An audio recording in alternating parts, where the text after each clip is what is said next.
Sometimes I remember to go to the one shot to start the show. It's the Blathering Live. I'm Ken. That's producer Steve. He's right here. You can see him. Remember when we had a producer cam for a while? Where's that producer cam? There it is. Hey. There it is. There it is. Remember that one when we regulated Steve to a corner? Now he's got his full face up here. Hey, everybody. I'm happy to be here. I'm a little extra tired tonight, so if it seems like I'm a little disassociated and distant, I just need a nap, and I didn't get a chance to do one today. One of the reasons is because I recorded a new episode of Pop Rockin' Radio. It will be out on Patreon or Mixcloud this weekend, so become a Patreon member at patreon.com/Napzok and get that. You can also call in. A little business up top before we tell you what's coming on the show today. Don't forget, Mark Ellis, he drove down there. He's already down there in La Jolla outside San Diego. He's got two shows, February 6th and 7th. Jen Sturger featuring for him on February 6th. And I'll be down there Saturday, February 7th, doing two shows, 7 and 9:30, I believe, at the La Jolla Comedy Store. Check it out. It's a fun time. Love to see you all there. Also, weekend after, I got two big shows locally. I don't think I've officially announced this. I wonder what Jared's reaction is going to be to this. On February 15th, Steve, I'm on a Star Trek comedy show. Oh, wow. Yeah. Okay. I see. I would imagine he would have mixed feelings about that, honestly, considering some of your, Takes? reservations. Yeah, not even the takes, just the outright denial to engage. But no, that's great. I'm interested in that story. Yeah. It's over at Flappers. They do sci-fi themed ones, and they've done Star Wars ones that I got booked, and the booker's like, I know you don't like Star Trek too much. I was like, I mean, I don't dislike it. He's like, maybe you can come on the show and be like the Star Wars guy that yells at everyone. I was like, I don't want to do that. Maybe. Okay, yeah, put me on the show. So that's going to be fun there. And then on February 14th, Valentine's Day, I'm not going to have a blathering that night. In fact, that's a good thing. You all should go celebrate Valentine's Day with those that you love, or maybe the ones that you're with. Just love the one you're with. I will be on a Valentine's edition of a dating stand-up show that Julie Golden puts on, and Julie's going to be on the Blathering next Monday. She's great, and I'm an available bachelor, Steve, on this live stage show. You ready for that? I am. Every time I think of a live stage show, I just think of Mallrats and just thinking like that whole thing. So that there's going to be some dude in a Batman suit behind your stage, bringing the whole thing down at some point. Actually, good. Actually, might. Absolutely might. I used to hate. I'm getting updated. I'm getting updated information. Mark Ellis is probably in his hotel room. I doubt he's watching the Blathering, but he just sent me a text saying low ticket warning for Saturday show. So if you're thinking of coming out to the La Jolla Comedy Store, which is a great venue, low ticket warning there. That's good. Carbon Swap says, where is that show? Flappers for the Star Trek show, and down in Santa Monica at West Side for the Valentine's show. So, Chris, bring your Valentine out. You both can bid on me, all right? I don't think that's how it works. He says he's going to call in. Scotty Jayro says he's got a thing going on here, and I don't know anything about it. Steve, what do you feel about these sneak attack Scotty segments? I always enjoy a good sneak attack Scotty sighting. He always has something fun for us. He always has something new. He doesn't, he's not recycling bits. But there's always like a good 5% of me that's like a little bit scared and worried. Like this might be the last time we ever do the Blathering. But you know what? Yep. If we're all gonna get canceled, we're gonna have fun doing it. He brings a little he brings a little danger, and I kind of like that. Danger's good. Dangerous. I like that there. Also doing GOT. We're into season 8, so I'm excited to do that. And these are the last 6 episodes of Casually Talk on the Blathering. Then we wrap up that. And the Blathering, I'm thankful for GOT on the Blathering because it has kept Casually Talk afloat. And now with the Night of Seven Kingdoms, we're seeing some movement on the channel. So we thank Jared for that, for forcing me to do that. Sinful Confessions tonight. I really love this segment. So really, folks, which I got to make sure I get that set up right, don't I? I got to do the thing. Yeah, okay. Where's that? Oh, there's the thing. I got the thing. Okay. You got the thing. Okay. You got the thing. Important to have your thing for the confessions. Have my thing. So you can call in, or you can put your confessions here in chat. We do have one from James Holmes, so we are definitely going to have that one. I'm not even going to look at that one there. James is on the cusp too. James over in the UK always pushes us to the brink where sometimes I wonder if we're going to be fighting something that would get us canceled in chat, and I love it. I love the danger. And then top of the hour, setting the show for tonight. Big games this weekend. The big game in the National Football League. It's super, and it's a bowl, and we're going to be talking about it, making our official predictions, some prop bets, and maybe we'll let some Patriots fans on to defend their team.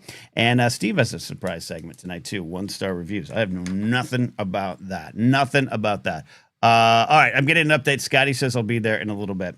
That gives us some time, Steve. I'm going to do a quick follow me here on a fuck that guy segment. Are you ready for a fuck that guy segment? We haven't done one in a while. I will follow you anywhere on a fuck that guy segment, Ken. But he's in the fuck that guy Hall of Fame, and that is Senator Josh Hawley. I'll say senator because Stannis Baratheon told me and taught me to still call Sir Jaime Lannister a sir because he's a knight. Okay, I'll still call him a senator. Josh Hawley. He earned it. Josh Hawley, today in the Senate subcommittee hearing, there was two clips that kind of came out.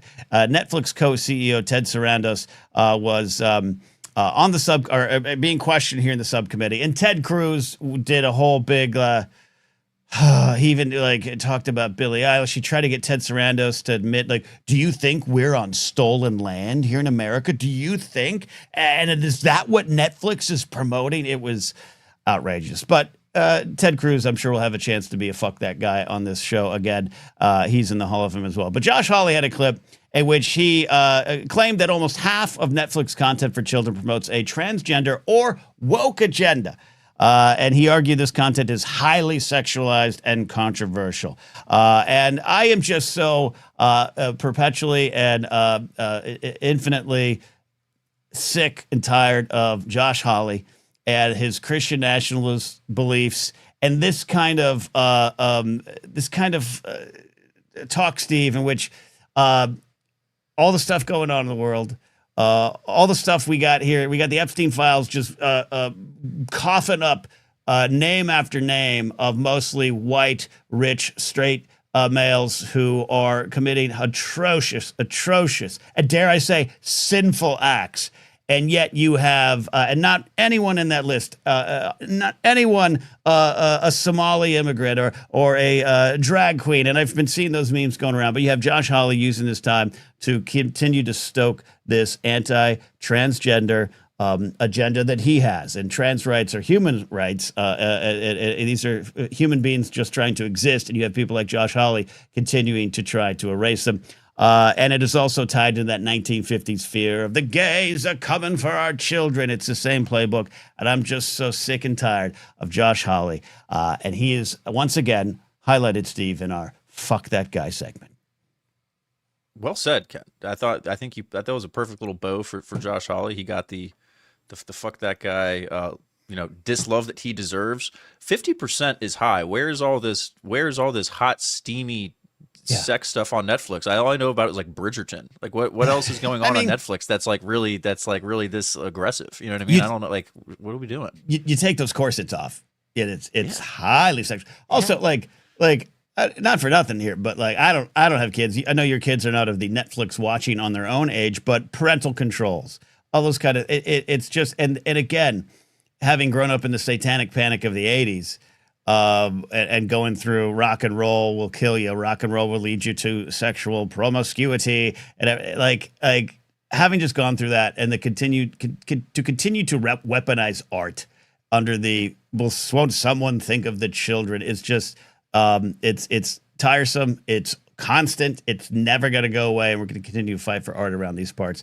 And again, fuck that guy, Josh Hawley. Also, isn't this aren't we supposed to be like the center of the world for capitalism? Isn't this supposed to be like the free market decision of hey, you could just, not pay for Netflix? I don't have Fox Nation because I don't want to watch, gut-filled extra shots in the Joan of Arc miniseries. So I'm not going to pay for that. Right. So maybe he shouldn't get Netflix. I don't know. It's a free country still for the most part. And again, no one thinks about transgender humans or the queer community like these so-called straight white Republican Christian people. No one is obsessed with that more than them, and continues to be a thing. On a week in which we now know more information that I won't even go into about Matt Gaetz and what he actually looks to have done, and just again all the Epstein files. And I have more thoughts coming. I think I'm going to do a weekend edition of the Three Things since I'll be out of town this weekend and not have a Saturday show. I'll do a Three Things, and I have some thoughts on the weekend Epstein files. So, anyways, as Kingsport Cal says, couch fuckers. And that's the truth. Ain't that the truth? Anyways, waiting for Scotty, Steve. So you have what do you want to do? You want to do 1-star reviews now? Sure, let's do it. I'm okay. down. I'm ready. All right. I can cede the floor to you. I don't know what's coming. All right, here's what we're gonna do. I will share my screen here momentarily. We're gonna play a very quick game. Okay. The game is called 1-star reviews. I perused the internet, Ken, really just mostly Amazon, looking at random products and looked for 1-star reviews for those products. Kind of looked for the funniest 1-star reviews I could find on the second half of my lunch break this afternoon, in between a very busy day. And so I put together a quick little couple graphics of those 1-star reviews, and we're going to go through them. And I'm going to present 3 products to you, Ken, and you're going to tell me which product matches the 1-star review. Sound good? Love it. Love it. Here we go. Love it. 1-star reviews. Product or quote. We're going to start with the quote, and you'll pick the products from there. Here we go. Okay. Review number 1. Neither my husband or I were able to use it as described. Would not buy again. And I'm supposed to guess? You're going to get, well, I'm going to give you 3 choices, and you're going to tell me which one. Okay. Here we go. Okay. Here's your 3 products. Here we go. A, the daddy saddle. B, the butter spreading knife. Or C, the apparently see-through privacy tent. First of all, can I add the butter knife to my Amazon wish list and someone get me that horrible thing? I think, what is A again? That is for children. It's the daddy saddle. Wow, that's a problem. I'm going to go, neither my husband or I were able to use it as described, would not buy again. I'm going to go with C. They went camping. They were going to have a sexy camping trip, and you put up the shower, and it didn't work, and the trip was ruined. All right. The product for this 1-star review is, in fact, B, the butter spreading knife. No, I want this knife, though. I want this knife. So for those on the audio, for the audio folks, it is a knife, and it's got the side that you would cut, like little, I don't know, perforated edge there. And then you got the serration. Thank you for, I failed grammar. I used to be smart. In 17 years in public safety, I lost every word I used to know. So, and then there's these little holes so when you scrape the knife, the butter goes through the holes, giggity, and is on the, I don't know how that's different, but all right. They're like little butter noodles almost. It's like little butter. It's like that, those toys where you would like put like, there's like a bunch of holes and you put like the Play-Doh through it and it shoots everywhere. It's like that. I know that doesn't help the audio only listeners, but anyway, moving on to quote number 2. Hold on quickly. Do you think our buddy Laserbolt has one of those privacy tents for a little mobile shower? Yeah, I imagine his isn't like see-through the way that one was. Yeah. I imagine his probably doesn't. I don't know if his has the pretty lady in the bathing suit in it as well. Yeah. I know Laserbolt has a good RV, but probably has a shower. There's a good chance that man's been naked in a river, and I like that for Laserbolt. Good chance that I would bet a significant amount of money that Laserbolt has been naked in multiple natural bodies of water. By the way, check out Laserbolt and his wonderful YouTube channel for his Friday night flights. It says nope, no tent needed. Jaybird action, we got it. All right, next one up here. Here we go. Review number 2. Mm-hmm. Anything you put your mouth in that warns it might cause a fatality. It was supposed to be a gag gift. Needless to say, it went straight back to Amazon. Oh, wow. Okay. Here are your 3 items. Mm-hmm. A, lightsaber chopsticks. B, a tongue scraper. Or C, a baseball-sized jawbreaker. Oh, my gosh. I have those lightsaber chopsticks. I've never been hurt with them. The tongue scraper seems like a great idea. I'm going to go with the baseball-sized jawbreaker. That seems like a gag gift. You show up at like a white elephant party or something like that, or some kind of gift exchange, and then yay, and then someone breaks their goddamn jaw. I actually really love those jawbreakers. They would wreck your tongue, though, because you just like lick at them all day. All right, here we go. The product, in fact, is The lightsaber chopsticks. Really? Yeah. Anything you put in your lightsaber mouth that chop- warns it might cause a fatality. How does that? I mean, do chopsticks in general come with a fatality warning? I guess these ones have a big sticker on them that say, you might choke and die. Wow. Okay. Not a lot of 1-star. These highly well rated lightsaber chopsticks. Not a lot of 1-star Okay. reviews. I need to All right, get here we some. go. Okay. Final review. Ready? Okay. Review number 3. Sounds like my sex life, and it is a constant reminder of my failures. Do not recommend. Did I write this review? Here are your choices. Yeah. A, the wacky inflatable air guy. Okay. B, the snore stopper. And C, the clapper. I mean, look. Well, the clapper. If that sounds like your sex life, you might be a bit of a problem. The snore guard looks like some BDSM gear, which is great for those in the BDSM community. So you go on with it. But the long red flapping thing does kind of remind me of a lot of things. I'm going to again go with C. The clapper sounds like my sex life, and it is a constant reminder of my failures. Do not recommend. And the 1-star review goes to A, the Wow. wacky inflatable guy. Okay. All right. I like that. Okay. This is a great segment. We're going to do this again. All right. I failed all of them. I failed all of them. Yeah, you did. Yeah, you failed all of them. So that's good for me. That means I did a Okay. good job. No, this is great. Another winner from Producer Steve. This is why Producer Steve is Producer Steve. Because even when he's working on his own life, he's thinking about this show. And that makes a producer. That makes it. All right. Thanks. Speaking of that, let us go ahead and bring this wonderful human being onto the show. It is Scotty Jayro checking in. We love when Scotty calls in. Though, as we said up top, there's always a bit of danger. Is this going to get us in some sort of trouble? Scotty, how are you doing? I'm here. You're here? I'm dangerous. No, happy to be here. I used to do this next thing with my students the very first week of school when I taught lab safety. So I'm going to do it with Kin and Steve here if you would like to. Okay. It's going to be a fun little activity. It's very simple.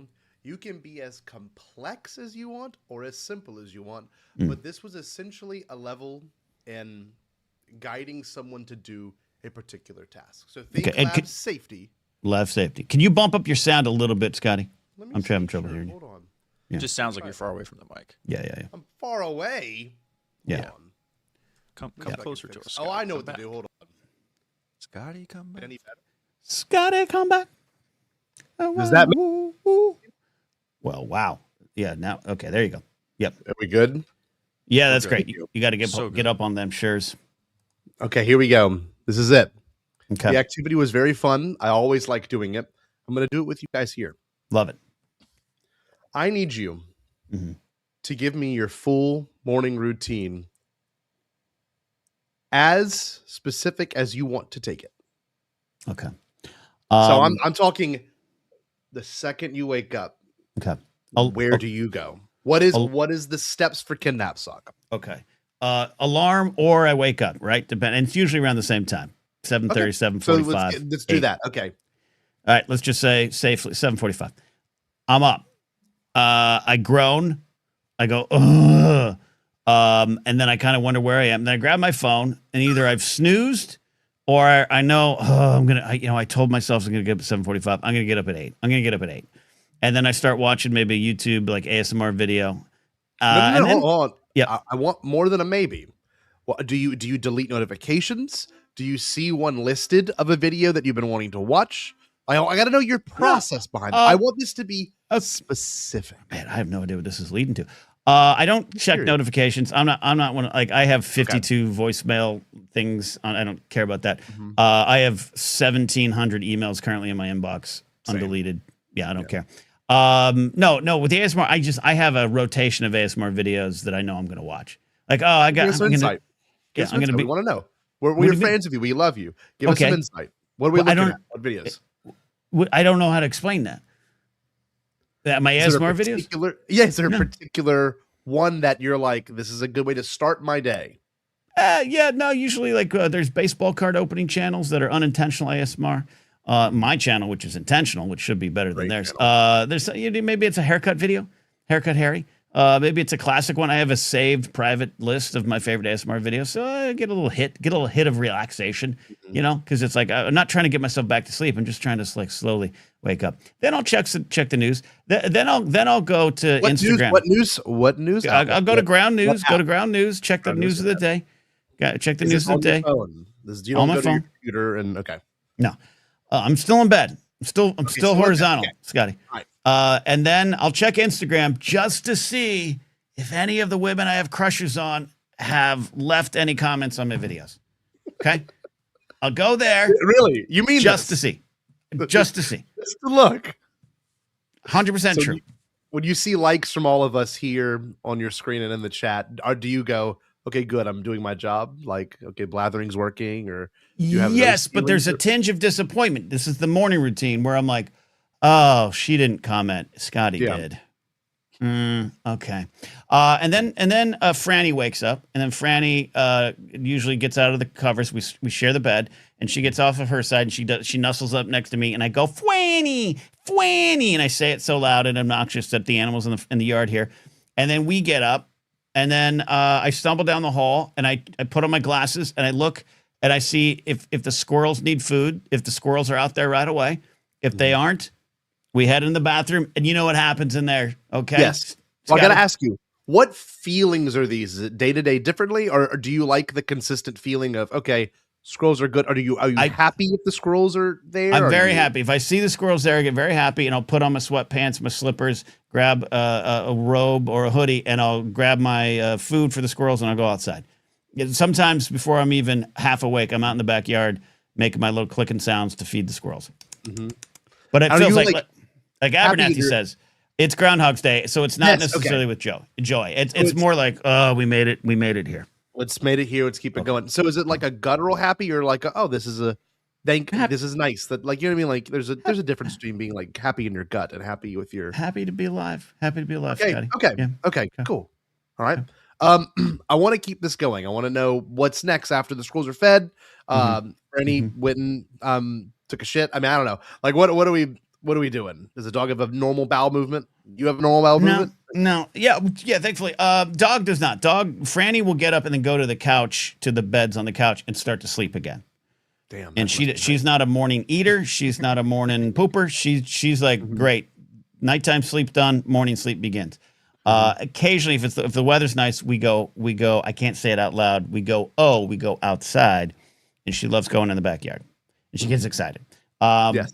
So we do that, and then depending on what I got to do, if I know at some point in the day I'm gonna work out before I go outside, maybe I don't shower. I put on the workout gear, start making breakfast. But if it's a day like Monday, Force Center, you guys don't need to know I have pants on. But I'll take a shower and get dressed so I can go to work at Force Center.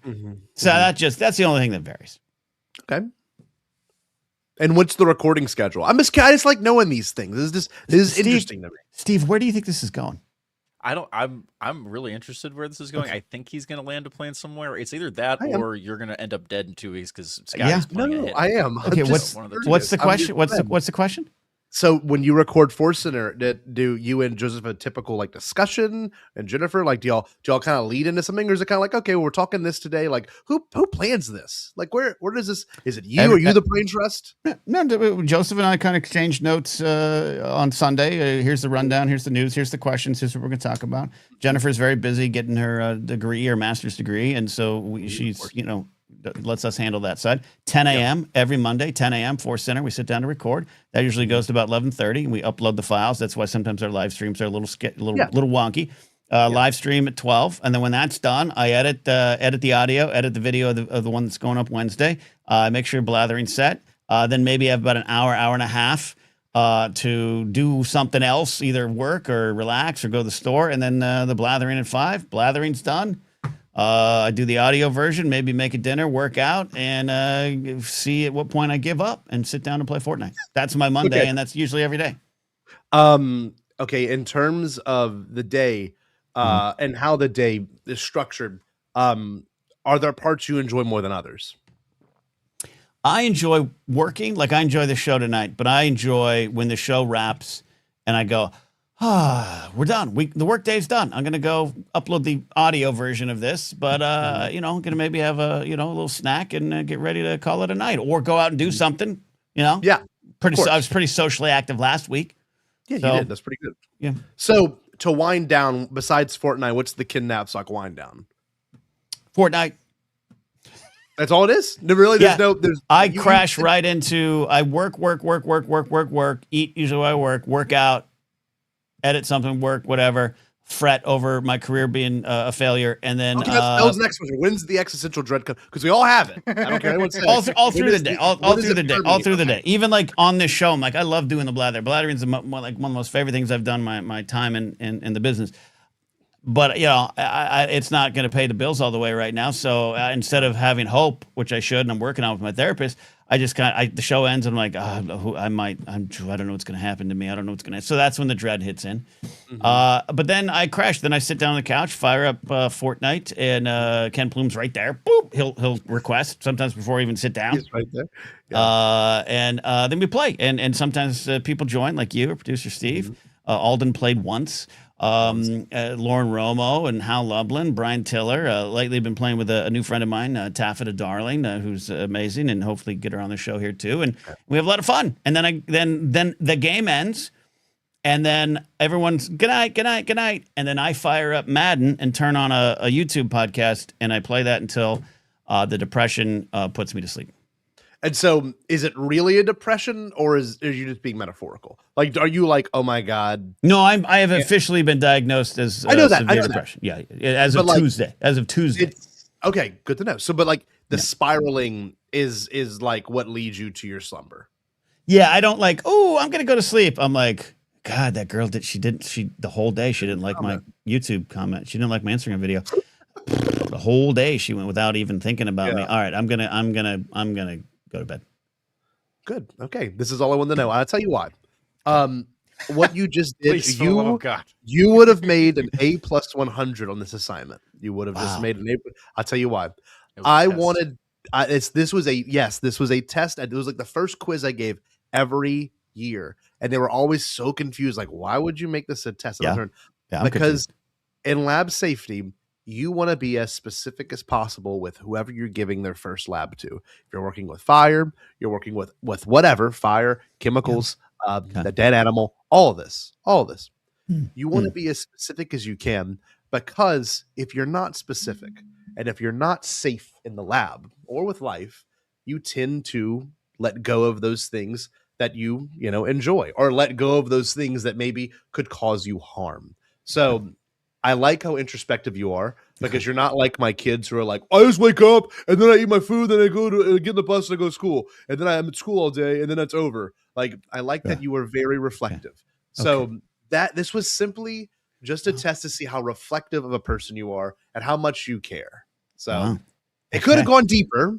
I could have asked you, what do you have a certain pair of underwear you go to sleep in every night, or do you maybe you use a certain body? You didn't mention showering, which is a little concerning, but that's just me. You mentioned that you could shower. I'll tell you, I've been known to shower up to 3 times a day. I love this. Okay. Why is that? Just because I enjoy showers. I've fallen asleep in showers. Like just have stood up against the wall and fallen asleep. I get most of my stand-up written in showers. And I just like hot water. I like burning hot water. It's very unhealthy for the skin. My water bills are very high. Sure. But it's a hobby. Like some people like naps. I like just standing in a thing. I'd probably buy that tent with the shower thing just to shower a 4th time in the backyard. I have one last question. Okay. And it's from Adam Ant. It's from the musician Adam Ant. I do, yeah. Don't drink, don't smoke. What do you do? So I don't know if you have any vices. I have no idea. I'll drink. I rarely drink in the house. I that's why I know I'm not an alcoholic. I forget I have alcohol in the house. I drink when I go to comedy places mostly. The problem is I like to eat. I'm trying to get. I went to the grocery store today and I did not buy a lot of snacks. I'm trying to de-snack, because I'm one of those. At the end of the night, I'm like, I got pudding and yogurt and a high sugar content fruit juice, and that's how little Kenny relaxes. That's good. Okay. I was just curious. I just didn't know if you had any vices that you All wanted right. to share live on air. But thank you for indulging. I just wanted to know what your habits are like and if you're doing okay and if I need to come assist and possibly interrupt these habits by living with you in No, Burbank. no, let's not do So that. That's not how we do that. there will be a time where I do live with Ken. I don't want you to live in Burbank. Just do now. You can come visit. Thank you, Blathering. Yeah. Pay Okay. for the moving truck. That's all we have to do. I'll cover the rest. That's it. That's good. I love you, House? Ken. I love you, Steve, deeply. Love you, Scotty. Go ahead. You having a fun bomb bat tonight? We are talking about the serials that inspired George Lucas. So we're watching Love it. some Buck Rogers and some Gene Autry serials, which I grew up watching. Oh, the Gene Autry Museum is not too far from me. Hold on. I Should have shit it. you not. My grandfather was one of the biggest contributors Wow, to the Gene Autry Western Heritage. So he wrote a couple of books. So he was a little like we are, like I am for midichlorians, he was for Gene Autry. Wow, so that's amazing. Interesting lore right there about Nick Benedetto. But that being said, all right. Peace out. Thank you. See you at your Thank you, address. Scotty. All right. I never know what he plans. I never know what he plans. Steve, did you learn anything about me during that time? No, I pretty much knew all of that. If I was you, Ken, I would look up squatter laws and start familiarizing yourself with California squatting laws, just so you have your bases covered. Because it sounds like Scotty's showing up, whether you like it or not. Which again, I think you might need to just let it happen, Ken. You might need to just let this happen and just. I don't know. Like, what if you added like a van life YouTube channel to your arsenal? Like maybe we glass half full this. Yeah, possibly. Yeah. If Scotty like brought an RV and lived in the front, I'd let him do that. If I had a bigger house, I'd let him do that. When you say live in the front of the RV, does that mean like the cab? Yeah, well, no, if he could park on the street, he can park on the street and live in the RV. The front half of the RV. But he can't use my facilities. That's my one rule. I don't like sharing facilities. Okay. Right? Yeah. This is why I go to hotels and everyone will be like, that's literally sharing the facilities with thousands of people. I got that. But I'm like, that's why I don't like staying in houses or Airbnbs. It's just like, I'm in someone else's business and I don't want them in mine. So Scotty can't come in the house. Okay. We got some boundaries somewhere. That's fair. Okay. All right, coming up on the show. This has been wonderful. We got big game predictions at the top of the hour. Also, I want to start taking get lined up. We got one already in. Today is another edition of the Thursday show with the Sinful Confessions. Have you done something this week, a social faux pas, something you feel guilty about, but maybe you don't really feel guilty? Steve and I are here to possibly absolve you of your sins or tell you that you are, in fact, sinner. So if you have Sinful Confessions, we're going to do that in about 15 minutes. Shout out to Cade. Cade is here. Their movie is getting a release. Movie I was in. That's right. Quarter Life Crisis, which we featured here. So Cade's going to come back on the show soon and explain how we all can watch that there. And Cade would be great. They sin a lot. So I bet we could get some confessions there. All right. On that note, I'm going to let Steve have his cottage cheese and fruit juice, and we're going to bring in. I just imagine Steve enjoying a big vat of cottage cheese. We're going to bring in Jared the Tide Pilot because we have got our Game of Thrones segment, and I got my dog barking. You can't, Franny. No, you can't. Jared the Tide Pilot, how are you? I'm good, Ken. How are you? I guess I'm good. My dog is just tonight. Franny has a lot to say about season 8. She is definitely man. What, Franny? No. Sorry. I'm sorry. A lot of things are happening right here this month. Franny, stop. All right. We're going to bring you back for the football, but we are going to talk about Game of Thrones. But as always, how are you, Jared? How are you? I'm not doing too bad, Ken. I'm not doing too bad. I got tomorrow off, so looking forward to doing jack shit. Okay. You got a place to watch the big game? Yeah, I'll just be at home. Nice and Same. Yeah. Same. Yeah, Same no, I've never been a big Super Bowl party guy. Same with me. I'm going to be back from La Jolla late and just kind of having some snacks at home, so it'll be good. Me and Franny watching the Super Bowl. All right, let's get right into it. We got a full show here. As he likes to do, Jared calls in with some questions about Game of Thrones and forces me, as he has, to successfully talk about Game of Thrones. But we do this here in the Blathering. We clip it out, put it on Casterly Talk, and Casterly Talk is back up and running with our reviews of A Night of Seven Kingdoms. Also, if you're watching on the Blathering, I recently found out some people we're not sure what Casterly Talk was. So head on over, subscribe. It's also a podcast, but watch it on YouTube, man. Get it over there. But Jared, we are into the infamous, the aforementioned many times here, dreaded and loved by me, season 8 of Game of Thrones. You're not alone in the loved by camp, Ken. I'm there with you, holding the fire strong. But we're finally here, season 8. Can you believe it's been almost a year of doing this rewatch? We started, I think, March of last year. Yeah, that's right. And we're almost done. And then now move more things over to Casterly Talk full time there. Where were you? I have a distinct memory of where I was for season 8's beginning. Do you remember where you watched it? Yeah, I was actually at a buddy's house that we got into Game of Thrones, and it was just me and him and an old ex. And just nice and quiet. Bunch of whiskey, and just it was hilarious because I'm watching it, enjoying it, and I can see my buddy, like, he immediately turned into season 8 is all wrong, and just watching him just hate it more and more every episode from the beginning. Yeah, he wasn't a fan of episode 1 because it was the whole I have 6 episodes and this is what you're gonna like. It was this is too slow and we only have that 5. I understand it, but also, like, I don't know what people expected for especially the first 2 episodes, because also they would have been like they got to the fight too fast. Like it's so tough. So tough. But anyway, here we are. We are episode 1, Winterfell, directed by Mr. David Nutter, written by Dave Hill, and as we use the phrase all the time, a great setting episode for the season.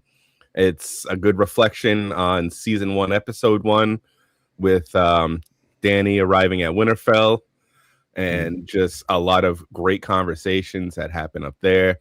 And down in King's Landing, you got the Greyjoy and Euron and Cersei little machinations coming to fruition, and a little happen.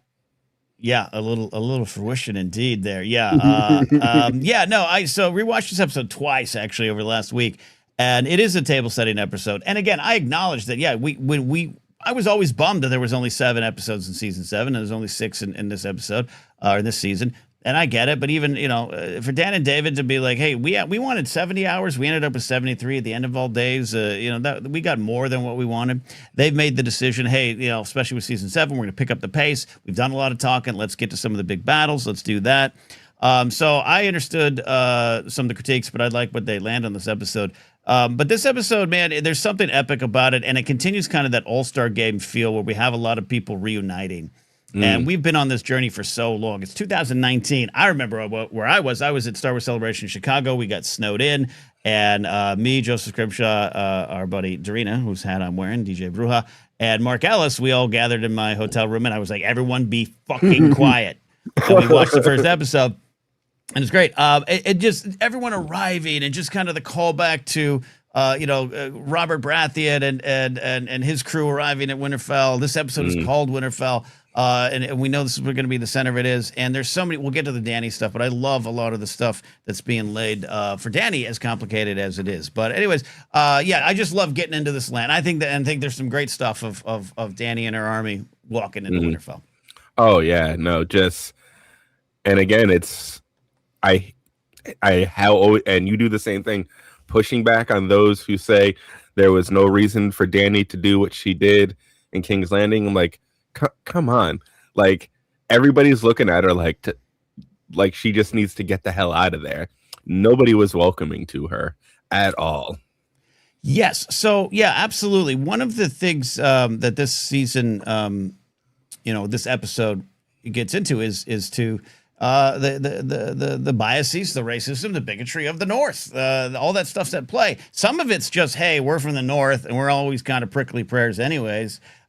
prickly pears, and you're not from the north. There's that kind of stuff, but you have everything that's you have it's a little moment, but when you have it with Grey Worm and Missandei as they're walking in, and they're picking up on it, right? Their looks are very much like, oh, we get what's going on with us and our skin color and who we are in this exactly. world. I thought that was smart for the show to deal with it in that way. Whether or not they carried it out to the best of their ability later on is up for debate. But the stuff with Dany, and I want to talk about Dany a little bit here. I think it's some of Emilia Clarke's best work this season, because also we know famously, whether she liked the ending or not, there's always people get held up with that. It doesn't matter. A lot of actors don't like how their characters end. But she had to find the center and how to do this character, and she did it exceptionally well. This episode is a great example of, I think Dany's the right choice to rule this realm, even over Jon Snow. I think that the realm would have been great under her queenship. I absolutely believe that. She's my choice. So nothing I'm saying is criticizing her. It's the world, it's the land, and it's her slowly. She realizes it right away, but it's slowly becoming a problem before it becomes a giant problem. So even in this episode, where she has a couple smiles and smirks as she can pick up on the tension, but then her dragons fly over, and it's kind of like, ha, I got him. It's a great Dany moment, but that's kind of another brick in this wall of what's going to happen. The stuff with Sansa, it's a great line. What do dragons eat? Whatever they want. Boom, props, points to Dany. But it's building and building and building. When you go back knowing the ending and you go back to build it, you just see what the show's saying. And I don't think it's a comment on Dany's wrong. I think it's a comment on this world is wrong. And they weren't ready for her. And this, fucked it up for her. And it fucked up her brain. And I think a lot of the things she did without the good people around her, as it's been well documented in the show, when I say fucked up her brain, it's just like she lost it. And we'll talk about the big moment in Bells between her and what she knows she deserves in the best of ways, not in an entitled way. And between her is an entire kingdom that rejected her. All that is being laid here in this episode. And seeing, sorry, I'm ranting here because I love it so much. But then this great moment with Samwell Tarly. You saved Jorah. I was going to get there. Yeah, you saved Jorah, and then the slow realization. Both great performances. I think absolutely a wonderful performance here. Samwell Tarly, kind of having this. It's almost comical, but the realization of, well, all right, sure, you killed my dad. At least my brother will take me back. You killed my dad, and then having that confrontational conversation with Jon Snow about, do you know what she did? And he's got to start facing it. So Dany's actions, which I think many might consider justified, are starting to come to her face again. And Emilia Clarke has this great moment where the realization of what's happening, when she's talking to Samwell and, oh, I killed his parents. And she has this almost twitch on the side of her face. It's just the weight of all this is starting to get too much for all these characters. And I think it's more rich than people want to give it credit for this quiet, filler, boring first episode of this final season. Let him cook, folks. Let him cook, as the kids like to say. But no, you're right on all those points, really. It is mostly the world rejecting her and, just making her feel unwanted, unneeded, unloved. But it, as you said with the Samwell Tarly thing, she is not innocent of mistakes.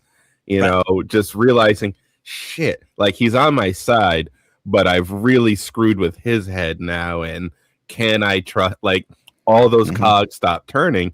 And without the proper resources around her, she can't compute all that. And I just love how it does that lead up to the bells. It's like, come on, guys, we saw this coming from season 1. We saw her coming when she got into the hot bath. Yeah. She's trying to escape from day one. Yeah. And I think Dany's story, I go to, I'm sure will come up a lot of our discussions on this season as we do the rewatch, but in season 3, it begins with her theme. I have it here on Casually Talk. Go watch that episode where her and Jon have their stated themes, and their themes are both challenged during that season. I'm going to be heroes, Jon's theme. It's challenged by a lot of the events, but a lot of what is going on with Mance Rayder. That's that whole, I know what you want. You want to be a hero scene. Dany wants to get an army and take back what is hers, and then realizes, I could use my power, position, and privilege to help others, to free people. And that is challenged immediately by the world around her, which is why she stays a Marine. And then Marine has, a myriad problems there, as we know. So that's the seeds, and it's all kind of blooming here in this episode for me. It's really starting to take place as kind of a weed. more than anything. Anyways, other big moments in the show. One of my favorite is the fact that Arya's home. She's reunited with Jon. She sees Gendry, the Hound. All great moments of everybody realizing she is not the little girl from season 1 anymore.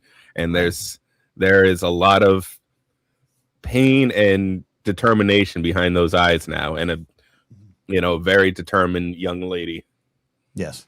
Yeah. No, I love the reunion with Jon Snow. It also, I remember watching it the first time, but even now kind of gets me it gets me a little emotional too. Again, it's just the journey as a fan in the show. And I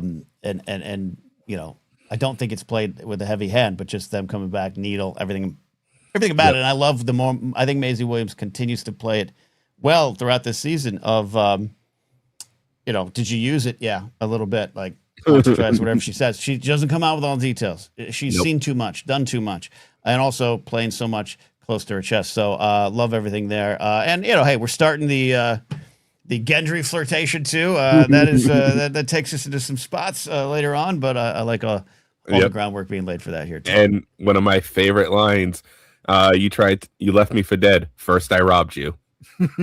Oh yeah, the Hound. Again, these reunions that are fun. It's a just reward for just falling in love with the show like so many of us did. And the book's in there too, but I'm just talking about the show and watching it and going and the Comic-Con explosion and them as rock stars. It was a journey, man. It was like an 8 or 9 year journey as us, even as a fandom. So to have that kind of moment again with Arya and Hound, that's the kind of stuff I love in this episode. No, definitely. I know I don't want to take up too much more time, but 2 last points. I'll let you pick which one feels better to end with. It's the did we see it coming with Euron and Cersei playing the group there, and then Theon almost getting Yara's permission to go back to Winterfell after he rescues her.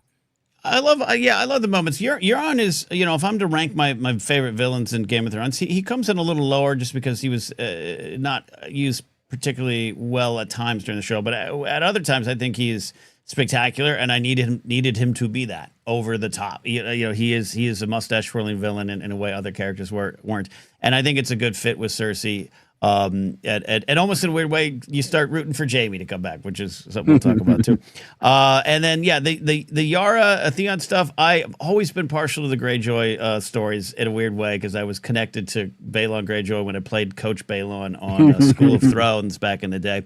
And I used to watch those scenes all the time. There's a certain code and honor that I respect there, even though it's a brutal one. And to have Yara it's a bit of a, it's more than just a permission. It's kind of a changing of the way things work and will work under her leadership and how she rules up there. So I like it at the moment. And I love personally where we end up with Theon. And this is, again, groundwork for that to go be both. You are both. You are a whole person, Theon, and you can go be both things. Exactly. So that's great. So next week we got A Knight of the Seven Kingdoms, and has probably the most happy tear-filled moment of the series for me. So I'm looking forward to that. Everybody stay safe. Ken, thank you again. I've very much appreciated and enjoyed these last 10, 11 months so far, and let's finish strong, brother. Let's do it. Like this episode with the horror of Ned Umber being a white and dead and impaled and burned. A little horror at the end of that episode. Thank you as always, my friend. We'll get to you. All right. There we go. Producer Steve coming back in. Oh, I removed you. I kicked you out. Are we ready for some confessions? Let's do it. Let's get holy. All right. If you got a confession, this is our Sinful Confessions, and Steve and I will take it here. That means I've got to do the little switcheroo as well. Man, sometimes I wish StreamYard was a little better. Oh, man. See, I got to do the thing, right? Oh, my gosh. You can do it. Oh, my gosh. Where did it go? Where did it go? Man, where is it? Where did we do it last time, Steve? It's media assets, and then it's under backgrounds.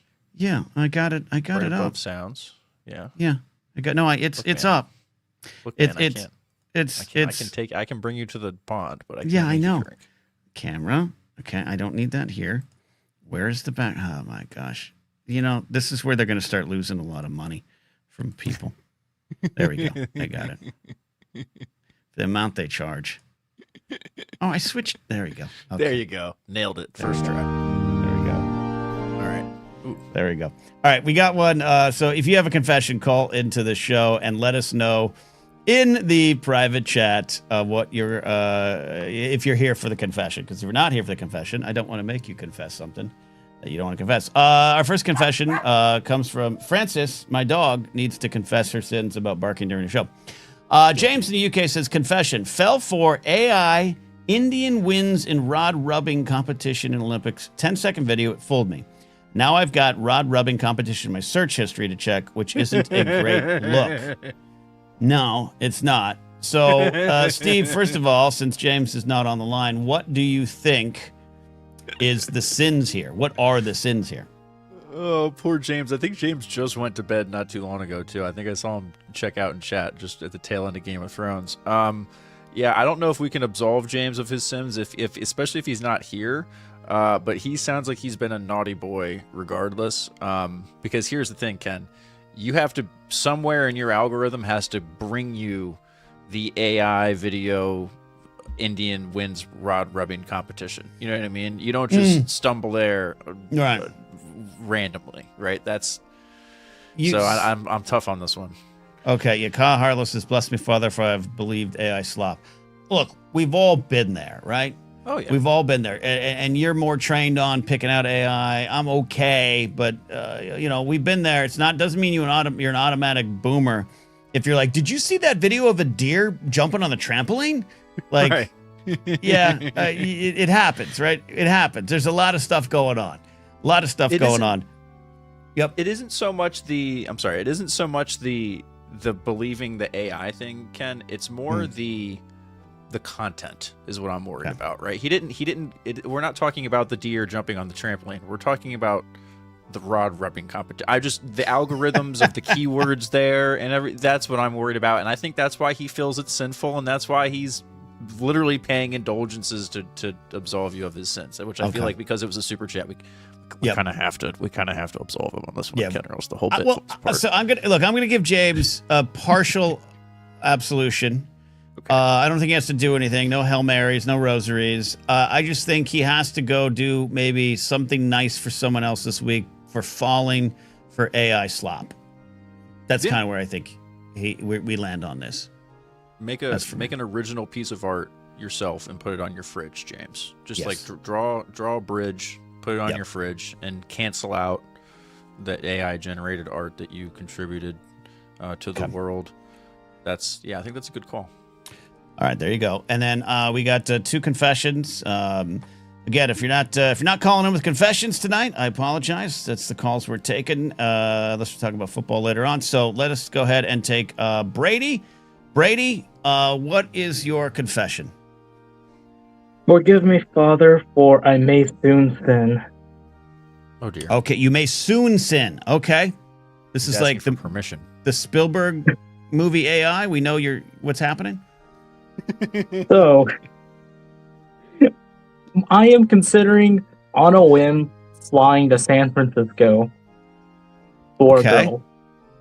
Ooh, I like this. Okay. Wait, for what? What was the last part? I know Brady sometimes has the best sound in the world, and sometimes it seems like he dropped his phone in the toilet where he was already sitting. Yes. We're in the toilet scenario on this end of the spectrum. Yeah. So he said he's considering, on a whim, flying to San Francisco for a girl. Brady. Oh. Please, we're not doing this. I don't need 10 minutes on this. I need 20 seconds on the story here. Elaborate. So she is going to be out of the country this year due to real life circumstances. Okay. And she lives on the other side of the country. Okay. And this is probably a situationship. Okay. All right. So this is a chance to go up and enjoy each other's company, like one of those movies where at the next day you drive her to the airport and you both say, "I'll see you soon," and you never see each other again. But you get to have the memory of this weekend. Is this what I'm thinking, Brady? Yes, you're on the money. Okay. Steve, this is almost an advice call and a sin call. What do you think the sin is other than the acts of fornication that might be done outside of wedlock?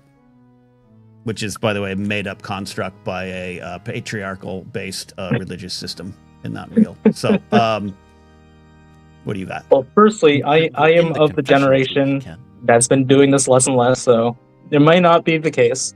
Doing what But less the and less? potent- What? Doing what less and yes? Less. The fornicating. Your generation doesn't get down? Yeah, you didn't know That's this, their Ken? studies, The there's some Zoomers, studies. the Zoomers don't bang. Yeah, I mean, this is the thing. Like they don't. Okay. Yeah, they don't drink and they don't have sex. So I don't know what the hell they do. Yeah, I know. But Again, there's so many sober people around me, and it's driving me insane. Make the choices for yourself. I get it. You're boring. Anyways, people get so mad when it's Steve. They hate me when I say it. That's my sin. I don't care. Brady, do this, but I need to know: is this you think fornication is the sin? I don't understand what the sinful confession. The sin is that I don't have $200 to spend right now. Yeah, you do. And the You got a plight- credit card, right? You got a credit card? Got a credit card open? Do I go into credit card debt for potentially just a good time, you know? Yep. Your sin is not allowing yourself joy. And I'm not saying go into the debt that I'm in. I'm not saying that. I'm saying at the end of your life, if you're fortunate enough to be on your deathbed, you're not going to say, I'm so glad I didn't spend $300 on my credit card to go experience a weekend of pure connection and passion. You're not going to think that. You're not going to think that. Swipe that card and make those memories. let's All not right. sugarcoat this. Let's not sugarcoat this, Ken, because at the end of the day, it is about swiping the card. This is Brady is calling in to ask if he should feel guilty for what is essentially transactional sex in the form of an airplane ticket. Is Brady? Is He's that what you think asking the if sin it's is? okay. I mean, that's like I'm just calling a spade a spade. I mean, What do you think the sin is? I don't know. Steve, you might be onto something. It does feel kind of transactional. It's Even not. though it's Are not. you, No. are you- What? okay, No. this is. I don't think any pastor, priest, or rabbi has had this kind of advice for a person to go fornicate. And I am a registered. I could marry you all. I still have my license.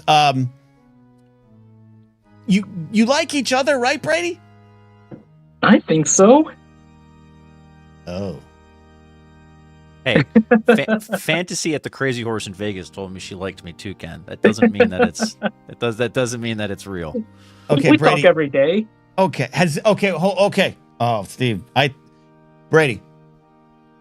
Does she know you might show up? No, we've been talking about this, which is like Okay, so it's not a surprise. it's you're not not a gonna surprise. No. Okay. Oh no. Okay. I'm not that kind of person. Well, 'cause I'm not even saying it. I'm not saying that in terms like, hey, it's creepy.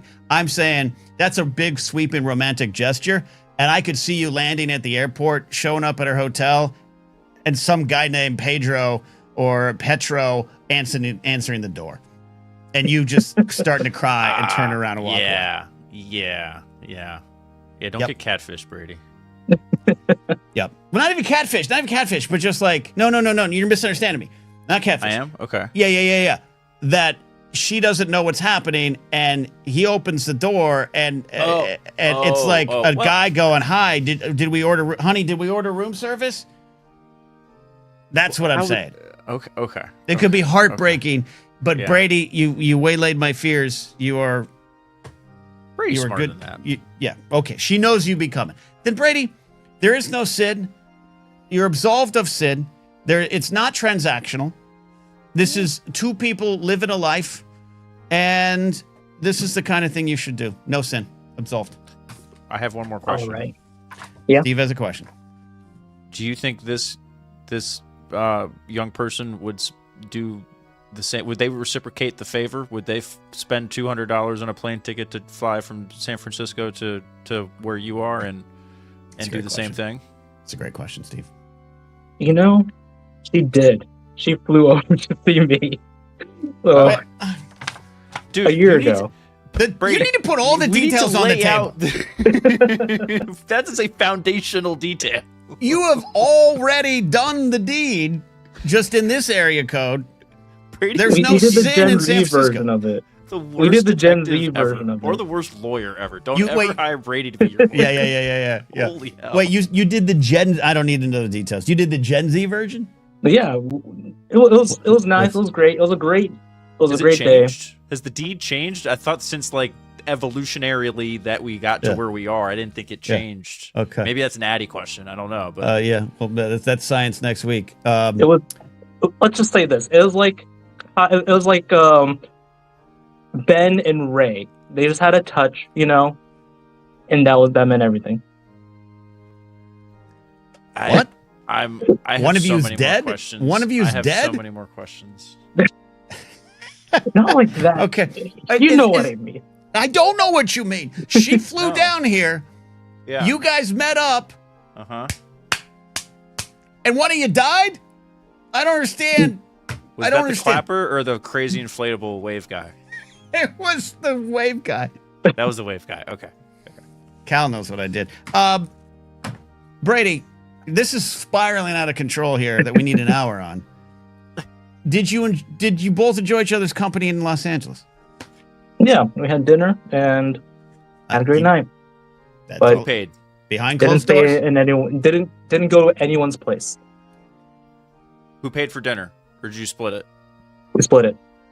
Zoomers. That's what we do Zoomers nowadays. that. We split Yeah, I know. it. I mean, Zoomers do look, that. I- Yeah, they look, split it. I get Steve, it. I get it. I It's couldn't afford fine, to take- whatever. I'm I old couldn't- school. I'm just saying. I couldn't afford I'm to take old you school on a in that date regard. right now, Steve. So Yeah, it's that's not okay. a problem. But Okay, if so, I would okay, pay all for right. your dinner if we went out. That's just how I am. Like if I'm So, taking Brady- a friend out, I pay for their dinner.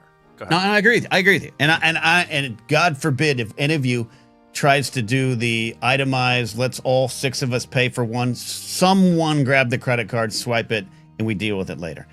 That's Venmo me later. That's Yeah, a let's thing. be That's a human big thing beings. for me. I will get grumpy at the table if like I ordered. I don't give a fuck what you ordered. It's split 6 ways, or one of us picks the bill up. Okay, but I didn't. You had 2 drinks, and it's your fault. And That's had a your fault that you mozzarella ordered the stick, so salad. it's just- Anyways, so I've been angry about that before, clearly. All right, so Brady, we got more sins to confess. There's no sin going to San Francisco. There was no sin her coming to Los Angeles. And for God's sakes, get a hotel room, turn the lights down, make them call security on you, okay? Yes, we'll be playing Mario Kart very loudly. This is why we have low birth rates. Elon's right. Make them babies. All right, don't make a baby. Thank you, Brady. You're absolved of your sins. Thank you, Father. All right. This is turned into my favorite segment ever because we just need to have the Brady hour. Oh, it's the best. Let's bring on Addie. Unfortunately, Addie, we're paying the organist by the hour, so we gotta. Yeah. Yeah. All right.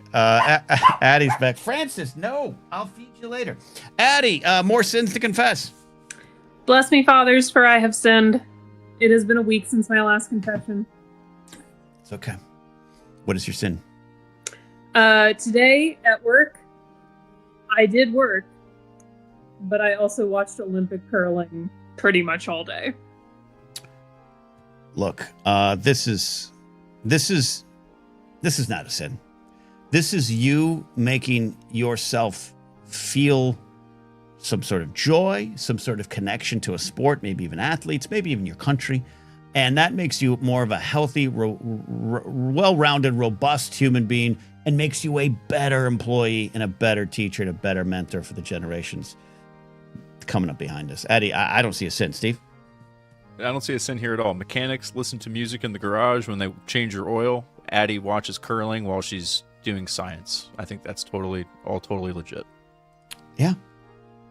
Addie, let me ask this question. I enjoy curling too. I don't watch it all the time, but what draws you to curling? Oh no, it's the Olympics in general. Okay, love the. I'm not watching right now, which I forgot they were on.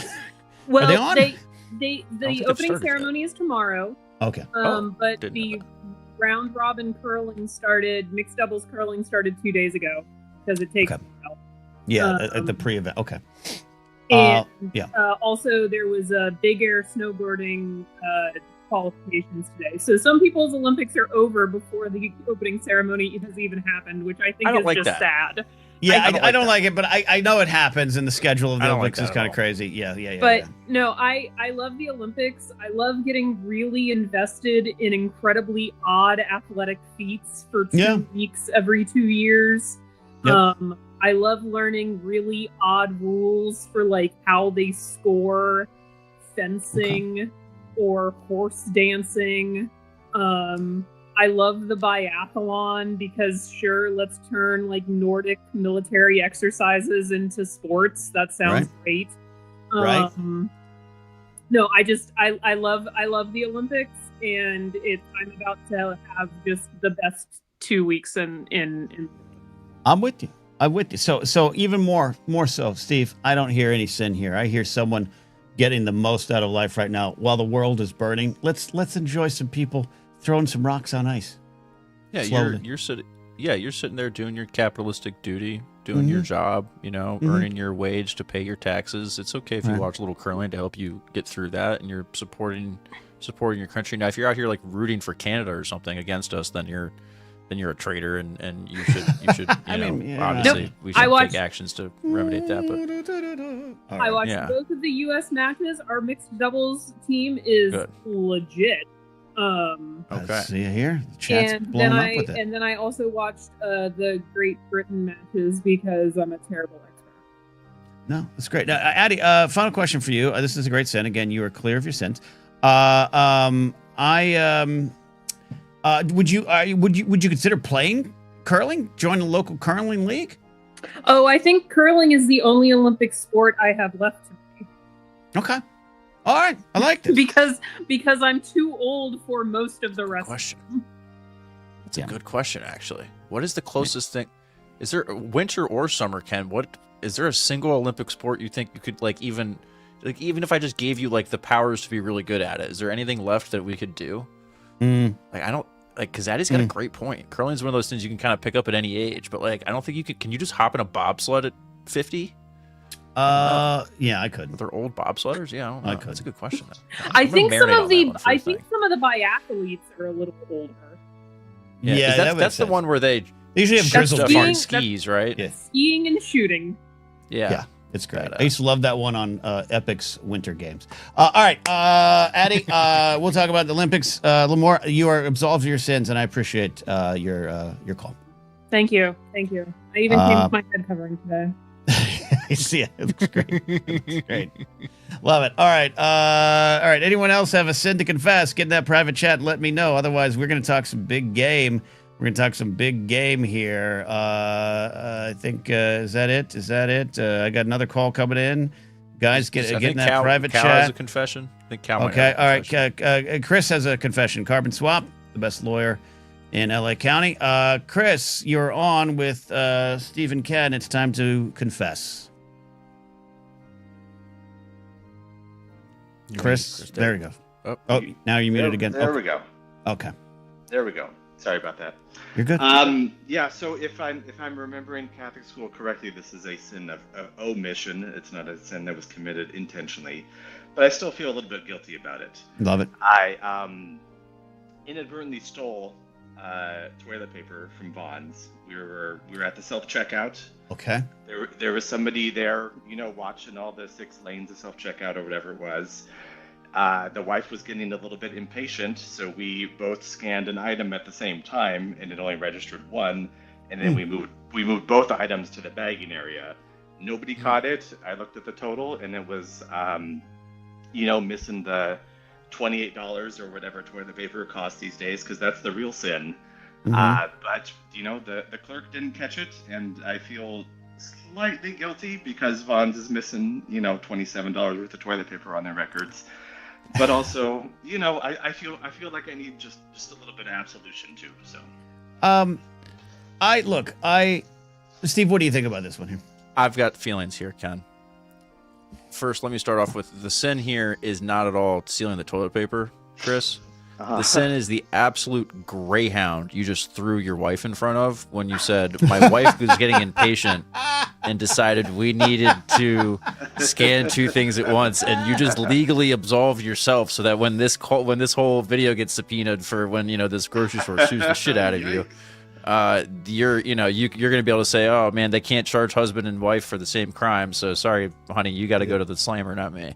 Yeah. So that's the sin you should be forgiving or asking for forgiveness for, not for the toilet paper. I will call back next week and ask for absolution for this. I hope she doesn't watch. No, she does not. No.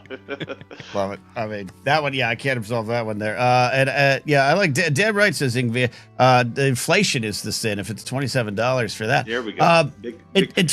In terms of the sin, I've been there. I use self-checkout a lot, and a lot of times they don't give the option. I think Vons has learned a lesson that maybe they shouldn't find ways to cut employees, and that these automated things, though convenient in some ways, and again, I do use it a lot of the time, this is going to happen. In fact, a lot of stores, including big box stores like Target, are starting to pull back on the self-checkout options because they're discovering it's just taking more employee manpower, time, and money to make sure everyone pays for their toilet paper, or, hey, I tripled scanned, can you come over and repeat? So this is on Vons. You should enjoy that, and I think you've earned this supply at free cost, no cost. Excellent, will do. All right, thank you, Chris. Thank you so much, Showman. You're absolved of your sins. All right, we have one final sin here, and then we're going to talk some football. This is the first time he's confessing to sin. Steve, this could be a problem. Kingsport Cal, Kingsport Cal's on the show. He is here, and Cal, what is your sin? Ken, what is going on? Can you hear me first? I can't. You sound wonderful. All right, good. This is something I think, I don't know, I think everybody does. This is a trap. Okay, because they start off with the question. This happened to me the other day when I was at work. It happens to me a lot, actually. More so now that I'm getting older. Mm-hmm. Babies are not cute, Ken. Babies are not cute. So when somebody shows me a picture of a baby and they're like, "Hey, all babies are ugly to me. Every single baby."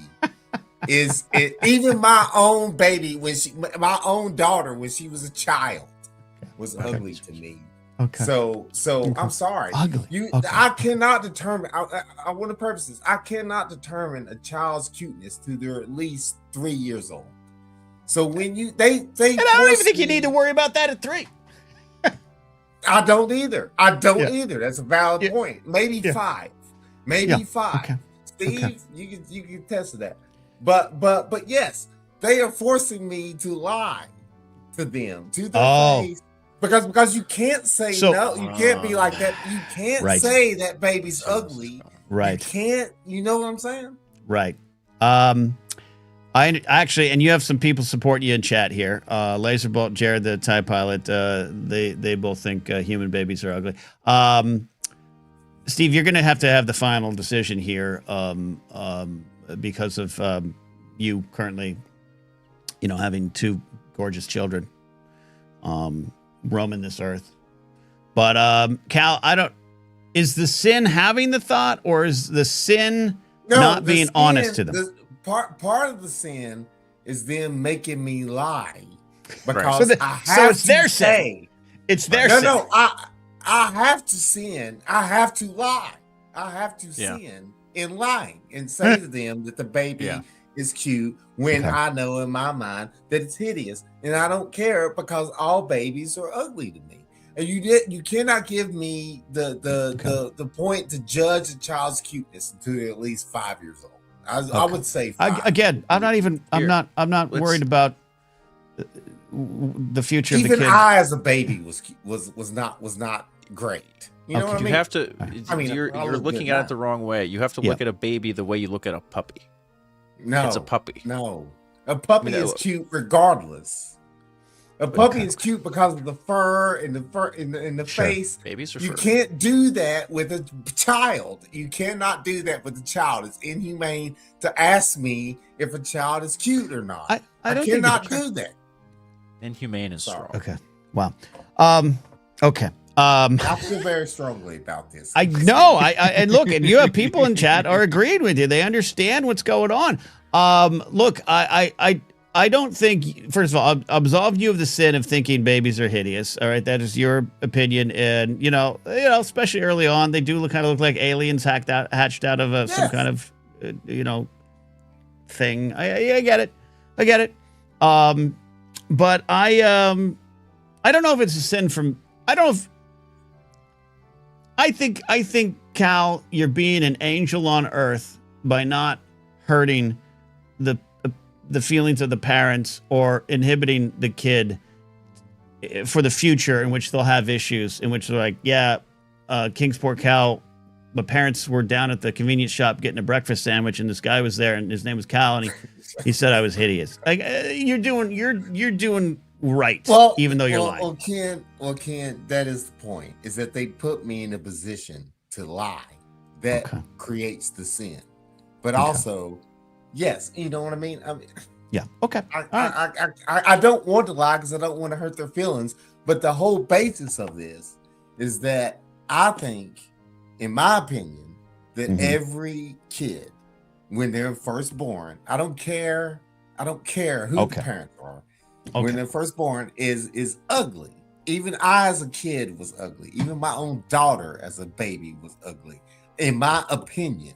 So them making me justify what they want and making me lie is a sin. But that's a sin in itself of them making me justify. It's a, what's it called, Steve? I know it's something ego, whatever. They want me to say that their kid is cute when I cannot say that, but I have to. Everybody has to. Yeah. Imagine. Wait, one second. Right. Imagine if you said to somebody that their kid was ugly when they came up to you and said, "Does this baby look cute to you?" Imagine if you said no.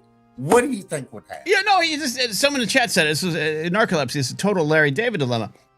I totally agree with you. I have a joke about. You've heard it. I have the joke about sonograms. What the fuck am I looking at? Oh yeah. So I get it. But Cal, no sin on your part. The sin on they have to confess. That's how the rule. I'm not going to absolve someone who's not confessing the sin. So I think that's we're part of the rules. Yeah. Well, I do think that actually I could turn it around and say no. Let's not turn around. Let's not turn around. Let's wrap this up. Let's wrap this up because I got one more sin. And Cal, this is actually a home run of a call. So please confess more sins later on. Well, I think you feel me on this. I think everybody can feel me on this because it happens to everyone. Yeah. Okay. Yeah. Anyway, I don't think you're wrong. I appreciate. Don't say whatever. This is a great call. I love this call. All right, Kim. Right. Well, I love you both, and I'll see you later. Thank you. I hope you enjoy that breakfast sandwich. All right, final one. We got to extend this because I'm intrigued by this one. Ethan called it in. It was Vetnik1138. He has sinned against 7-Eleven, Steve. Ethan, what's going on? Okay, so forgive me, Ken, for I have sinned. Yes, John. So this is now 2 weeks, I think, ago. Okay. It was the Friday that the polar vortex was coming in, and like nothing had really started yet snow-wise or anything, but it was gonna be. And so I had it in my head, I need to start driving home by this time, or I am gonna be stuck in stuff, and I don't want that. Okay. So I was working that day at a 7-Eleven. I was working on a, the open air cases that have the refrigeration units that have like the sandwiches and maybe they'll have drinks and things like that, right? Pizzas along the bottom and all that. You got hard-boiled eggs, the ones. You got the ollie This isn't for you. This is for the audience. I know you know. Okay. All right. So you're working on that one. Yeah. So I'm working on that. I have every single shelf out. I had found a leak in the big, huge refrigeration coil that goes the entire bottom of this thing. And the thing is completely flat. It's my job today to fix it. Okay. And the sin is that I had pulled the entire thing out so I could patch the hole that I had found, Okay. I patched it, put everything back in, went to test it, and I hadn't quite fixed the leak the way that it needed to be fixed. Okay. And by that time, it was late enough in the day, and it was a Friday, and the storm coming in, that I lied. Oh. I lied and said that there were more leaks that were not repairable, but really it was still just the one leak. Oh. And I said that, and then I kind of put things together a little bit and said we will come back with a new coil altogether. Okay. But then it gets better. All right. Because let me know. I couldn't. So it gets worse though, because with it being Friday, I couldn't, and late enough in the day, I couldn't call in to figure out availability of that coil until Monday. And then by then, with all the polar, vortex storm and everything, the place in the country where the factory and all that stuff was closed that entire week. And so I couldn't get information or anything. I think they're still down to this day. Wow. Okay. So I have so my sin and my lie has deprived the good people of that 7-Eleven of sandwiches and pizzas and all of those things for 2 weeks. That's so. I'd be upset if I went to my favorite 7-Eleven and they're like still. Anyways, look, Steve. Where I go with this one, Steve, is there is a lie. There is a sin. Ethan did commit a sin. And he did commit the sin for the betterment of himself, which I don't necessarily think is always automatically bad, because this is post-apocalyptical situation here with this polar vortex coming in. He could be stranded. He could be separated from his family, and he needs to be home with the family. I was across the state line. Across the state line. All right. So, Steve, Ethan had no way of knowing that the warehouse would not be open for a week. If he had known that, I bet I know Ethan and I know his heart, he would have risked it and fixed it and done things correctly. But he lied thinking about his children, his beautiful, Cal told me, his beautiful, beautiful children. So I think there's a sin that maybe needs he needs to do some kind of work to erase, Steve. But I don't think overall it was a big sin. What do you think? Yeah, I think this isn't a freebie necessarily. I wouldn't call this a freebie. I think you do need to do some kind of. I mean, you need to you got to fix that. There needs to be some restitution. Yeah, you better more fix than some Hail Marys, maybe. Right, as soon as you possibly can. Yeah, you're in the 10 to 15 Hail Marys range on this one at least. I think you're not going to be able to go back to this 7-Eleven because it's across state line.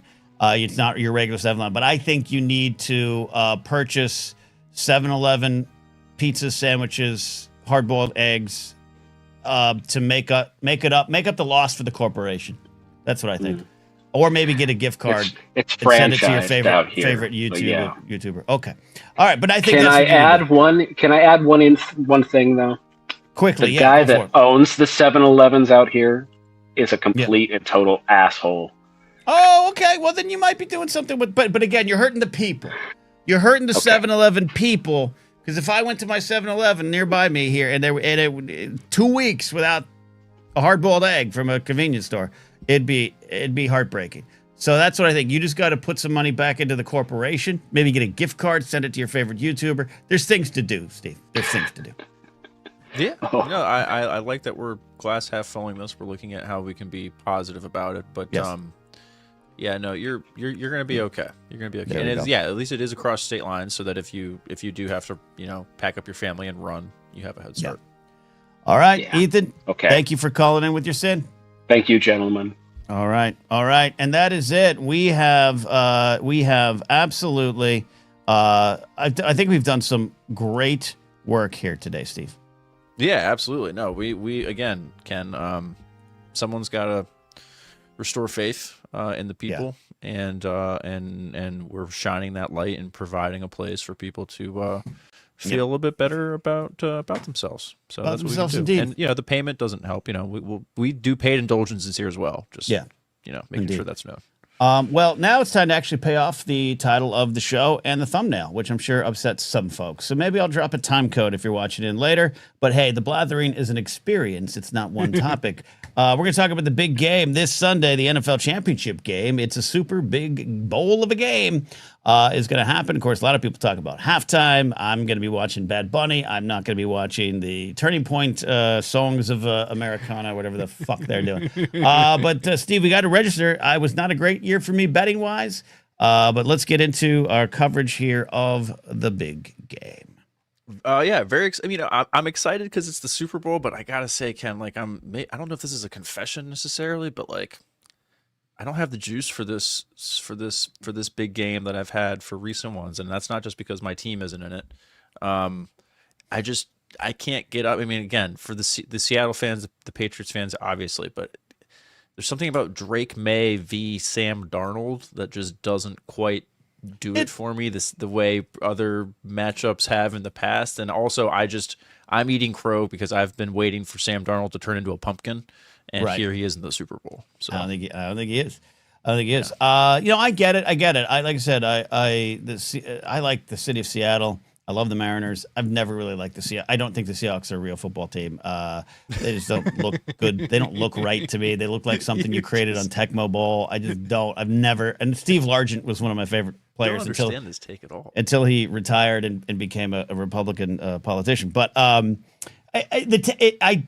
very, very snooty on uniforms, and I've never thought the Seahawks have had good uniforms. I just don't. The old uniforms, the silver one, old silver uniforms are great. Better, yeah. With the little the blue and everything. But what the they have now, ones, I get it. The highlighter music, yeah. The ones now are atrocious. No, so I get it. But here's the thing: I think in a couple seasons we're gonna look back and be like, "Oh, this was." Did you remember May Darnold won? And Drake May's got the juice. I do think it pains me to admit it as a Miami Dolphin fan. They did it. They found it. They found a guy. He's the next 10 years. He's going to be their guy. Yeah. Oh yeah, absolutely. I mean, that organization has some things figured out. The whole story with Vrabel and everything is a big deal for them, having been, one of their defensive heroes back during the old dynasty days. Yeah. And having a good and the fact that he's turned the team around so quickly. You're right. Drake May looks like the dude that they can do it for 10 more years, which is so hard to find. But I'm sorry. I know I keep sounding like a hater with Sam Darnold, but on the other side, you have Sam Darnold, who shows that if you have the best defense in the league, you can drag anyone to the Super Bowl. Yeah. He led the league in turnovers, Ken. The whole I get it. League is designed to not turn the ball over. You are stumbling into, and you have a very good run as a Philadelphia Eagles fan, but you are stumbling into Miami Dolphin territory, where for 40 years I've had to hear about how great other quarterbacks are, when we all know the best quarterback of all time is Dan Marino, and that Trent Dilfer and Mark Rippon have Super Bowl titles, right? And that these guys are winners. And they took the team to the Super Bowl. Trent Dilfer, God bless him. Come on. Come on. Marino. But but that's not how it works. So I get where you're coming from. But I think Darnold's going to be, I think he's going to last a couple more years. He's not going to be a 10-year guy. 2-3 years, he'll be backing up in Tampa Bay. But I think he'll be good. If you're the Vikings, you probably feel pretty stupid having gone 14-2 with them last year and then getting rid of them. But to be fair, he looked really bad down the stretch last year. He fell flat on his face in the playoffs, like we were waiting for him to do all year this year, and he hasn't. So I got to give him credit for that. But it's so weird to me that the coaches in the league obsess about not turning the ball over. Right? Yeah. They're all about having high touchdowns, no interceptions. Sam Darnold goes out there and like Jameis Winston. It basically is just not that bad, but he's gunslinging the ball, not afraid to turn the ball over, and here he is in the Super Bowl because the rest of his team is so good. But the Patriots are really good too, and they're not as flashy as the Seahawks. They don't have as many fun toys, but they're really well put together. Kyle Harlow saying Dilfer beat Kerry Collins in the Super Bowl. Rex Grossman played in a Super Bowl, says Physic Buddy Joe. And Laserbolt, I'm a Jim Plunkett fan. I'm a Jim Plunkett fan too. He looked like this. You ever see footage of him squeezed into his helmet with his one bar down here? Jim Plunkett. If you don't believe me, Brady, look this up. Jim Plunkett, Raiders. It's Jim Plunkett.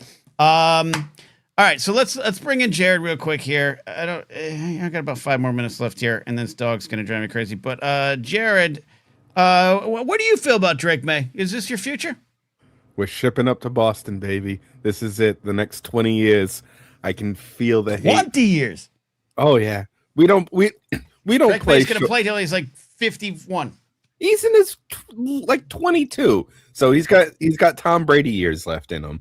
This is how we do it. We buy your soul when you join the Patriots. We own you. That's true. Okay. Oh, all right. But I love the fact that we're back and that everybody's hating on New England again. It warms my soul. That I think is what's going to make the Super Bowl interesting. Is you have two good teams that fought hard to be here, and you are going to have like an entire nation rooting against one team, other than this place up in Massachusetts. All right, let's quickly get to it. And Steve, what are the odds? What's the prop bets? Let's go. Here we go. So Super Bowl 60. The game is 4.5 points. So the Seahawks are favored by 4.5 points. That's the big line. If I was a betting man, and I very much am, producer Steve's little inside bet here is I'm taking the Seahawks by 3. So I'm actually gonna bet the Patriots on this. Everyone is just saying the Seahawks are going to crush the Patriots, and I just don't see that happening. The Patriots have a good defense. The Patriots have solid, like, just fundamental game. If Drake May doesn't lose the game in the way that I just still somehow in the back of my head think Sam Darnold's going to do something to turn into a pumpkin, then I don't think it'll be a blowout. That is, again, I'm being a coward and leaving the door open for the Seahawks to still win by 3 points because I think Vegas does these lines the way because they know stuff. Yeah, they know stuff. Not just because they're good at it, but okay. So you're taking the Patriots. You're taking betting the on the Patriots to with cover the points. Yep. Okay. Yep. Okay. 4.5 Jared, points. That's a lot for Super Bowl. 4.5. Jared, you're picking your team here, right? To win or to cover? No, to win. But I don't expect a blowout either. As I said, what was it, a week or two ago? It's either going to be a boring ass Super Bowl of like 10-7, or we're going to have a nice shootout of like 42-35. Yeah. Okay. What did Ellis say? Ellis said 34. Yeah, Ellis said like 30, 34, 37 Seahawks, or something like that. Right? Yeah. He had a high scoring game. Okay. He and I are going to do a lot of drinking. Well, I'm not staying this weekend. All right. So Jared, you're taking the Patriots? Yep. Straight away. Okay. I'm going to come in here and I'm going to say I'm going Seahawks. And I do think it's going to be close, but I think the Seahawks defense is going to force Drake May to look like a young quarterback still, and that it's going to be the Indiana Jones Last Crusade thing. At the end of this game, it's going to be like, you lost today, kid. Here's your fedora. You don't have to like it. And Drake May will come back, and I'll be bitter for the next 10 years, or 20, like you say, because Drake May will lead Patriots to more championships. But this is the first loss, the cut that makes him want to heal and be the best. So I'm going Seahawks. I'm going to actually say a 5-point win. Okay. All right. Just by the skin of your teeth. Skin of the right, teeth 4.5 there. points. All right. You want some Let's do some quick prop bets here. Yes. All right, here we go. I got 4 quick prop bets. Here we go. Will Bad Bunny expose a nipple? Yes. Yes, minus 450. Which was, I good or thought, bad? Shocking. That means that they heavily believe he will expose a nipple. Like, they're almost guaranteeing he's going to expose a nipple. I say no. No on the nipple. Yeah, no is plus 275. So that means plus 275 means if you bet $100, you win $270. If you bet yes, that means you have to bet $450 to win $100. I do need rent money. Okay. No, I'm saying no. Okay. Okay, so no Steve, nipple, what do you do? No Bad Bunny nipple. Honestly, yes. I mean, the minus 450. Like, I'm not going to go. Is he known to expose nipples? I think so. I think Bad Bunny is very sexual. Yeah, I think he does topless every now and then, and has like the mesh kind of almost tactical looking vest here and there. Right. Yeah. Okay. So, all right. So I Jared, wonder if there's technicalities here, like if tassels would count or anything like that. You know what I mean? If we get like anything, nipple. If we get you have to see nipple. Full nipple. No nipple. You have to see full nipple. Okay. All right. Full nipple. Okay. Full nipple. All right, Jared. Yes or no? Okay. Yes. Okay. Next up. All right, here we go. Next one. Will a Patriots linebacker catch a pass in the game? Now, this is asked because Mike Vrabel famously caught, I believe it was a touchdown in the Super Bowl way back in the day. But that was one of their gadget plays, was they would like line up Vrabel and then throw him the ball like he was a tight end. So will a Patriots linebacker catch a pass in the game? Plus 600 for yes, minus 1,500 for no. Oof. I'm going to get Jared. Steve and I are going to register our votes before Jared, because Jared might have insight because he watches the team more. I'm going to say no. I'm going to say Vrabel. He's a no-nonsense kind of guy. I'm going to say no. Steve? I'm going to say no for betting purposes. My caveat to this is if somehow the Patriots are winning in a 2-score game in the fourth quarter, Vrabel absolutely is doing this. Just because ego and tradition and all that shit. Okay. But I don't think they would do it in a close game. Jared, yes or no? And do you have any insights? I'm gonna go with no. If it happens, it'll be by mistake, kind of thing. It'll be calling it at the line sort of thing. Reading that defense. But I don't think Vrabel will make that call. Not at the Super Bowl. Okay, so no's all around. Isabel says try and fail. All right, number 3. Will Dave Portnoy be removed from Levi's Stadium? Yes, plus 1,000. And there's only 2. Plus 1,000 for yes, and then dragged and or handcuffed is plus 2,000. That's not what the hell is this? Barstool Sports and the pizza review guy. Exactly. I hope so. Kind of a, and he's a giant Patriots fan. Yeah, giant. But we don't claim him. Kind of a piece of shit. No. There's a history of this. There's no history of this. I mean, look, man, you can gamble on it, which I find surprising considering his public persona or his how public this is. Because someone could just call him and be like, "Hey, man, I need you to punch the hot dog guy in the face so you get kicked out, and we'll split the $1 million." Okay, I say no. Okay, Jared, I'm gonna go no as well. Okay. Well, I'm going to go yes and just root for it. And so when he does some social media thing, then I'll be right. All right. I do Here we go. want to root for it. Yeah, it'd be great. Exactly.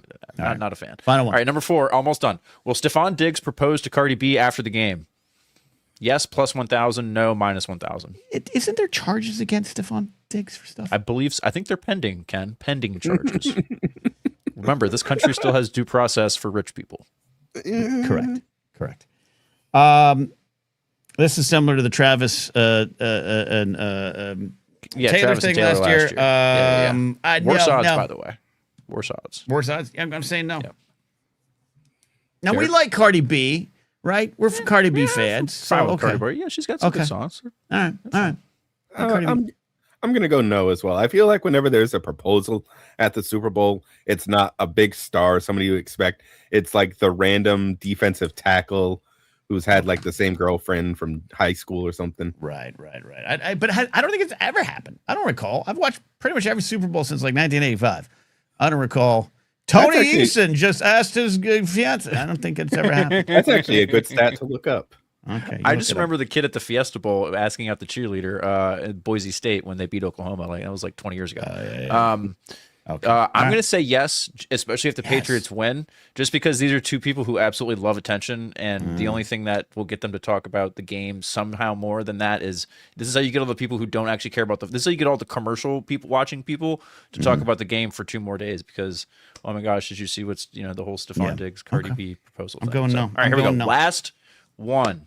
Last bonus. Let's bonus. This is the last one. What color Gatorade will be poured on the winning coach? Boring. It's Orange, going to be blue, yellow, purple, red. It's going to be the piss green, the classic. Green. Okay. Yeah, green, yellow is one. Green, yellow line. Green. The greenish color. The greenish one. Yeah. Okay. I want to go with an outside the box answer that hopefully has big odds to win with. I'm gonna go blue. Blue is plus 240, so that's pretty solid. The Arctic. Okay. A lot of people want blue. Okay. A lot of people want blue. Physical Buddy Joe, LFC Hokie. Okay. I'm gonna go orange. I think orange is a good neutral color for both teams. A lot of people think they get cute with the team color thing. Think the Patriots should go red or blue or something like that. Orange is a popular one. I'm gonna go orange. The red will sting you. All right. That's it. I went big game pretty much no, and green and Seahawks. That's it. A lot of fun. Fun episode tonight. Hey, folks, do me a favor. Comment if you're watching later. Just let me know that you're here on the Rewatch crew. If you're listening to the audio version, thank you very much. Like the video, all that stuff. It really helps. And if you can't, I don't know if on the live streams, the hype function is within the first week of release of video. So if you can hype the video up here as I really dig in and try to continue to do some fun stuff with the Blathering. A lot of fun tonight. Segments. Steve's an absolute producing legend. You guys are the best. So on that note, I'm going to go feed my dog. All right? That's it. Bye.